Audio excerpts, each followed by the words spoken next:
Olá! Nesse vídeo vamos abordar algumas malformações congênitas que surgem durante o desenvolvimento embrionário do sistema urogenital. Esse sistema se desenvolve a partir do mesoderma intermediário ao longo da parede posterior da cavidade abdominal. Mais propriamente sobre o sistema urinário, formam-se três sistemas renais, que se sobrepõem levemente em uma sequência crânio-caudal, como aponta o desenho de um embrião no início da quarta semana. Na imagem, então, pode-se observar que o sistema pronéfrico vem de um mesoderma segmentado, a partir de um grupo de células na região cervical, que seriam esses brotos em tom rosa em uma posição cranial. Ao final da quarta semana, esse sistema pronéfrico começa a desaparecer e induz o crescimento de vesículas, que dão origem aos sistemas mesonéfrico e metanéfrico. Estes se originam a partir de um mesoderma não segmentado, que abrange as regiões sacral, lombar e torácica inferior.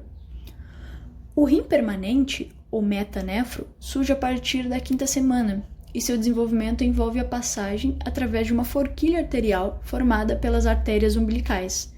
Mas, ocasionalmente, os rins podem se aproximar tanto um do outro durante sua passagem que seus polos inferiores se fundem, formando, então, o rim ferradura.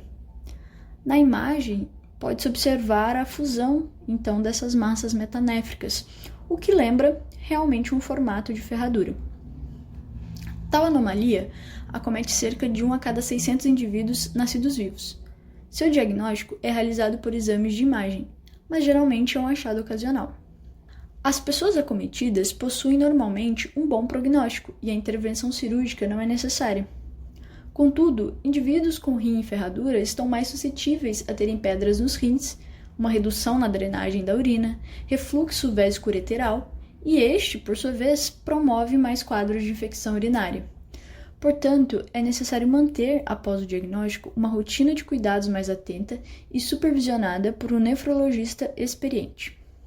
Anomalias congênitas do sistema genital feminino, o útero bicorno. Antes de começar a falar sobre o útero bicorno, é importante considerar da onde é a origem dele e aonde vai acontecer o problema embrionário. Então, é importante falar sobre o sistema genital, tanto masculino quanto feminino, no contexto. O desenvolvimento do sistema genital, ele é estritamente ligado aos órgãos urinários primitivos. Tanto o sistema urinário como o sistema genital se originam do mesoderma intermediário, e assim, o sistema urogenitário compartilha estruturas tubulares comuns que permitem tanto a produção de urina como a produção de gameta. A origem embriológica. No início da quarta semana, acontece a epitelização do mesoderma intermediário, que está ali na imagem, e é originado do ducto mesonéfrico, ducto de Wolff ou néfrico. Esse ducto desenvolve estruturas importantes no sistema urinário de ambos os sexos e no sistema genital masculino. Tem também a imagem aqui do ducto mesonéfrico, mas já está aparecendo o outro ducto que vai ser conversado adiante. Na quinta semana, células germinativas primordiais vão migrar do saco vitelínico para o mesoderma intermediário. E essas células germinativas vão se juntar com o epitélio celômico espessado do local e vão criar um par de cristas genitais na parede abdominal posterior. E a partir dessa crista, vai descer um novo par de ductos. Na sexta semana, surge então esse novo par de ductos, que são os ductos paramesonéfricos, ou de Miller, que são lateralmente aos ductos mesonéfricos. Esses ductos vão se originar a partir de uma banda de células epiteliais celômicas espessadas.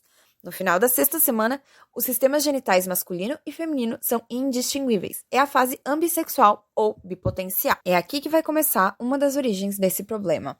Durante a sétima semana, os sistemas masculino e feminino vão seguir vias diferentes. O gene SRI no cromossomo Y vai codificar o fator de transcrição determinante do sexo. E é na presença do cromossomo Y que o desenvolvimento masculino acontece. E acontece, então, diferente do feminino. Por volta da oitava semana, ocorre a secreção do hormônio antimuleriano no embrião XY.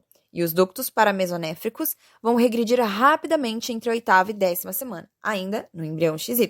Então, o homem adulto vai ter vestígios desses ductos no testículo. Na ausência do SRI, há apenas níveis basais de testosterona no embrião XX. Assim, os ductos mesonéfricos vão aparecer no embrião e vão deixar apenas vestígios na mulher adulta. Os ductos paramesonéfricos são os que vão se desenvolver e vão originar as trompas de falópio e, ao se unirem corretamente, vão originar o útero e a vagina. Então, aqui a gente tem uma explicação sobre justamente essa união do ducto paramesonéfrio. tem ali o ducto mesonéfrio ainda. Sobre as anomalias, existem várias más formações congênitas uterinas ou anomalias millerianas, e elas podem ocorrer, então, pela função embriológica defeituosa ou falha na recanalização dos ductos paramesonéfricos na formação da cavidade uterina normal, que a gente já viu na imagem anterior. E o útero bicorno, então, é a má formação mais comum. Ele é um defeito de fusão lateral, que gera uma duplicação do útero em função da falha da fusão desses ductos. Eles são basicamente dois úteros que vão compartilhar uma mesma vagina, um mesmo canal vaginal. Porque não ocorre a reabsorção do septo mediano no final do processo de fusão desses ductos na 12ª semana gestacional. Então aqui a gente consegue ver, nesse slide, que o septo uterino está se desfazendo e ocorreu a união certa, então assim tem um útero saudável aqui. Classificação e subtítulos. Além do útero bicorno, existem várias formas de apresentar esse mesmo defeito de fusão, só que elas vão ter graus de alteração diferentes e gravidades diferentes, assim como o útero arqueado, o útero de Delfo com vagina duplicada, atresia cervical, atresia vaginal e outros.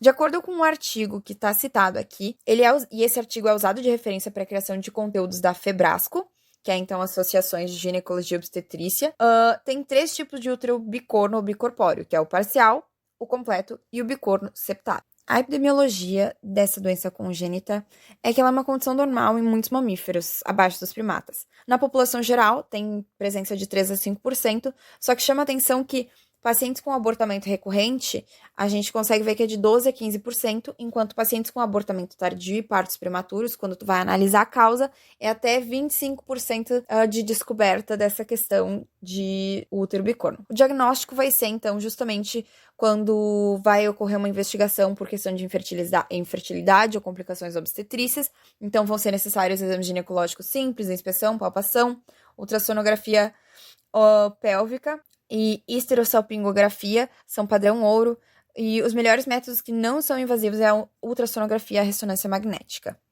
O prognóstico, a história natural e as considerações clínicas é que normalmente é assintomático, vai ter talvez algumas dores, não vai dificultar a concepção e implantação do embrião, e só vai ser notado, então, justamente nos momentos de complicações obstétricas, como abortos de repetição, partos prematuros, restrição de crescimento fetal, distocias do parto e pré-eclâmpsia. E o tratamento, infelizmente, é exclusivamente cirúrgico, que é então visando restaurar a arquitetura uterina normal, e não é indicado para todos os casos, precisa avaliar individualmente e pode não ter sucesso em função de alterações vasculares ali no mesentérico, no miométrio, e o melhor procedimento cirúrgico então vai ser a ressecção esteroscópica do septo uterino. Agora iremos falar um pouquinho sobre a hipospádia, uma doença congênita que ocorre no sistema reprodutor masculino.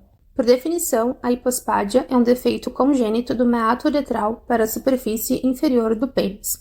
A localização anatômica desempenha um papel crucial na avaliação da gravidade da doença, que aumenta da região distal em direção à região proximal do pênis. Essa é uma condição multifatorial e, apesar da sua natureza idiopática, acredita-se na influência de fatores hereditários e anormalidades hormonais durante a gestação. Já na epidemiologia, é considerada a segunda anomalia genital mais comum, ocorrendo em aproximadamente 1 a cada 250 recém-nascidos do sexo masculino. Durante a 6ª semana embrionária, forma-se um sulco uretral ao longo da superfície ventral da placa urogenital, enquanto acontece o alongamento do tubérculo genital, observado na segunda imagem de 42 dias. Inicialmente, o sulco uretral e as pregas uretrais se estendem apenas até uma parte do caminho do eixo do falo em alongamento. Distalmente, o sulco uretral e a placa urogenital terminam na placa sólida da glande. Como o falo continua a se alongar, as pregas uretrais crescem uma em direção à outra e se fundem na linha média, começando proximalmente na região perineal e estendendo-se distalmente para a glande do pênis. Isso converte o sulco uretral em uma ureta peniana tubular. A hipospádia da glande é influenciada por vários fatores, mas a sua causa direta é a canalização defeituosa da placa distal da glande. Aberturas no corpo do pênis apresentam falhas das pregas uretrais em fundir-se completamente, como mostra a imagem da hipospádia da uretra peniana. Já na hipospádia penoescrotal, ocorre quando as intumescências lábio-escrotais, bem como as pregas uretrais, não conseguem se fundir, bem como mostra a imagem em C. A imagem em D representa uma criança com hipospádia penoescrotal. Além disso, na hipospádia, a uretra desemboca na face inferior do pênis no trajeto entre o escroto e a glande, dependendo de sua localização. Acerca da classificação, utilizamos a classificação modificada de Baskin, que divide as hipospádias em distal, medial e proximal, com grau de severidade crescente entre elas. As distais representam 50% dos casos, as mediais 20% e as proximais 30%. O diagnóstico de hipospádia se dá essencialmente pelo exame clínico físico.